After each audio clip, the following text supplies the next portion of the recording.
Ask Mufti Tariq Masood. سید زبیر حسین مہاراشٹر سے پوچھتے ہیں، میت کو دفنانے کے بعد مسجد میں قرآن خوانی یا ایصال ثواب کرنا کیسا ہے؟ قرآن خوانی یا مسجد میں اجتماعی طور پر ایصال ثواب کرنا جائز نہیں ہے، بدعت عمل ہے۔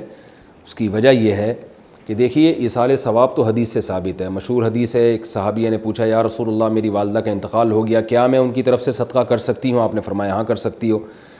تو یہ حدیث ایک جزئی چیز ہے، ایک واقعہ اس میں بیان ہوا صدقہ، لیکن احادیث اور قرآن میں جزیات کے ضمن میں اصول بیان کیے جاتے ہیں۔ اس پر میں تفصیل سے بیان ریکارڈ کرا چکا ہوں۔ تو اس میں اصل میں بتا دیا گیا ہے کہ صدقہ تو ایک مثال ہے، یعنی میت کے لیے بھی نیکی کی جا سکتی ہے، جیسے صدقہ ایک نیکی ہے، تو کوئی بھی نیکی کر کے میت کو ثواب پہنچایا جا سکتا ہے۔ لیکن یاد رکھیں، اجتماع کے لیے باقاعدہ دلیل، الگ سے دلیل کی ضرورت ہوتی ہے۔ جیسے آپ فجر کی 2 سنتیں جماعت سے نہیں پڑھ سکتے، کیونکہ نبی سے جماعت سے ثابت نہیں ہے۔ ظہر کی سنتیں، ظہر کے بعد کے نوافل، یہ جماعت سے نہیں پڑھ سکتے آپ، کیونکہ جماعت سے ثابت نہیں ہے۔ تو اجتماع جب بھی کسی کام کا ہوگا، اس کے لیے الگ سے دلیل چاہیے۔ تو ہمارے پاس میت کو ثواب پہنچانے کے لیے اجتماعی سطح پہ کوئی عمل کیا جائے، اس کی ہمارے پاس صحابہ سے، تابعین سے کوئی دلیل موجود نہیں ہے۔ کہیں بھی نہیں آپ نے دیکھا ہوگا حضرت ابوبکر کا جب انتقال ہوا تو حضرت عمر نے قرآن خوانی کی، حضرت عمر کی شہادت ہوئی تو حضرت عثمان نے قرآن خوانی کی، کہیں بھی نہ کوئی مرفوع حدیث بھی نہیں ہے، کوئی موقوف حدیث بھی نہیں ہے، کچھ بھی نہیں ہے۔ اور چاروں ائمہ جو ہمارے بڑے محققین تھے، ابو حنیفہ، مالک، شافعی، احمد بن حنبل رحمہم اللہ تعالیٰ، ان کی ریسرچ بھی ایسی نہیں ہے، ان کی کتابیں بھی اس سے خالی ہیں۔ تو اس لیے علماء کہتے ہیں کہ ایصال ثواب کے لیے اجتماعی سطح پہ قرآن خوانی کرنا یہ بدعت عمل ہے، اس سے اجتناب کرنا چاہیے۔ اپنے طور پر، جسے پشتو میں کہتے ہیں بھائی اخپل طریقے سے کوئی بھی نیکی کر کے میت کو ثواب پہنچا سکتا ہے، چاہے وہ قرآن ہو، چاہے بہتر تو یہ کہ جو حدیث میں جس کا ذکر ہے صدقہ، اس کو فوکس کرنا چاہیے۔ لوگ آج کل صدقات و خیرات کر نہیں رہے جس کا حدیث میں صراحتاً ذکر ہے، جس کا صراحتاً ذکر نہیں ہے، قرآن پڑھنا یا نوافل پڑھنا میت کے لیے، اس کو زیادہ فوکس کر رہے ہیں۔ تو ٹھیک ہے، اس کا صراحتاً نہیں، اشارتاً ذکر ہے، لیکن جس چیز کا صراحتاً ذکر ہے اس کو زیادہ فوکس کرنا چاہیے۔ صدقہ خیرات کا حدیث میں منصوص ہے یہ۔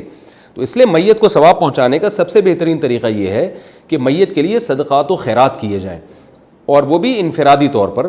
اور جیسے حدیث میں آتا ہے بہترین صدقہ یہ کہ دائیں سے دو تو بائیں کو پتہ بھی نہ چلے۔ تو کنواں کھدوا دیں میت کے لیے، یہ صدقہ جاریہ ہو جائے گا۔ مسجد بنوا دیں یا مسجد میں کوئی کام کروا دیں، یہ صدقہ جاریہ ہو جائے گا میت کے لیے۔ یا کوئی بھی خیر کا کام آپ کریں گے انشاءاللہ جس میں آپ کے پیسے خرچ ہو رہے ہیں، تو یہ بڑا صدقہ جاریہ ہوگا۔ جب تک وہ کام چلتا رہے گا میت کو بھی ثواب ملتا رہے گا، تو اس کو زیادہ فوکس کرنا چاہیے۔ آج کل زیادہ زور قرآن خوانیوں پہ ہے، وہ سستے میں ہو جاتی ہے، اس میں پھر آگے وہ بھی ملتی ہے، بریانی بھی پکی ہوئی ہوتی ہے، کھانا پینا بھی ہو جاتا ہے، تو تھوڑا سا انٹرٹینمنٹ بھی ہو جاتی ہے۔ لوگوں کی یہ نیت تو نہیں ہوگی، لیکن شاید بعض لوگوں کی یہی نیت ہو، تو اس لیے زیادہ فوکس اسی کو کریں جس کا حدیث میں ذکر ہے۔ اور اپنے طور پر کوئی قرآن پڑھے تو بہت اچھی بات ہے، اخپل طریقے سے، اجتماعی سطح پہ نہیں ہونا چاہیے یہ۔ ہاں، جو قرآن خوانی ہوتی ہے برکت کے لیے، جیسے کسی نے نیا گھر بنایا، نئی دکان بنائی، تو اس میں برکت کے لیے لوگ قرآن خوانی کرتے ہیں، وہ جائز ہے۔ وہ اس لیے جائز ہے کہ وہ رقیہ ہے۔ برکت کے لیے جو کام کیا جاتا ہے وہ اس کا تعلق رقیہ سے ہے، رقیہ ایک علاج ہے، وہ عبادت نہیں ہے۔ تو رقیہ کے لیے ثبوت کی ضرورت نہیں ہے، کوئی بھی آیتیں، کوئی بھی طریقہ بطور رقیہ کیا جا سکتا ہے۔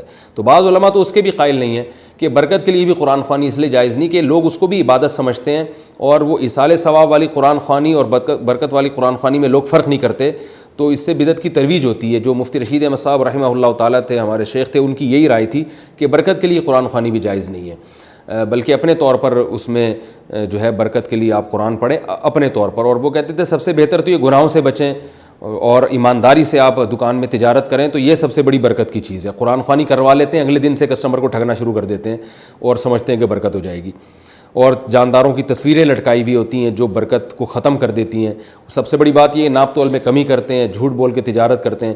لیکن بہرحال جمہور علماء کا یہی قول ہے کہ برکت کے لیے کوئی قرآن خوانی کرنا چاہے تو اس کا تعلق چونکہ رقیہ سے ہے، لہذا اس کی گنجائش ہے، لیکن ایصال ثواب کے لیے قرآن خوانی کی گنجائش نہیں ہے۔ Ask Mufti Tariq Masood.